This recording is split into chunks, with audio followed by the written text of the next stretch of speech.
What's up guys, let me show you guys how to adjust the parking brake of your 164 ML or GL. Should be pretty similar for most Benzes of this time period, but it's really very easy for this car. I just watched a video on it. I decided to make a video of my own with the 63. So, get the rear of the car jacked up in the air. You gotta take both wheels off.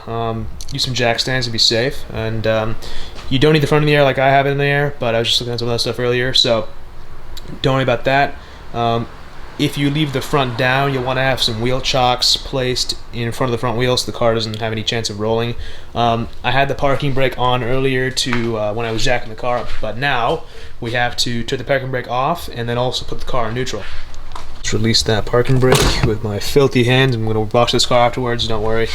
Alright, so leave it in neutral with the ignition on, or otherwise if you turn the car off it's going to go into park by itself. The car's in neutral, parking brake is off obviously. Come to your brake disc at the rear, and then you got to find this rubber grommet right here. We need to take that out, and to ensure we don't break it, I might use some silicone spray, kind of loosen it up. With the car in neutral, the brake disc can just kind of freely move around, and we want to get to a point where we can get this hole to line up with some metal teeth on the inside. I'll show you guys what that looks like. Right over this position, you can kind of see where that outer hole with the grommet removed kind of lines up with the top of the middle of the caliper over there. And it's kind of hard to tell, but there is in fact a gear with some teeth in there. So what we want to do, it's kind of hard to focus in there. There we go, kind of see it there. So what we want to do is stick a flathead screwdriver in there and continuously push the teeth of those gears up.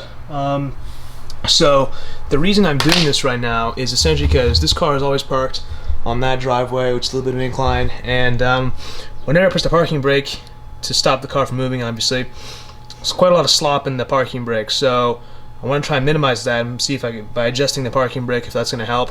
If not, maybe a new parking brake shoe is necessary to go inside of this this rotor over here. But hopefully, by adjusting it, should be a little bit better.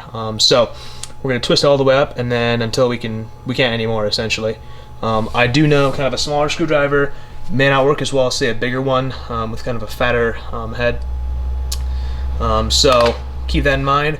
This should be more or less the same for most Mercedes from this generation. So yeah, let's just keep doing that until we can't anymore.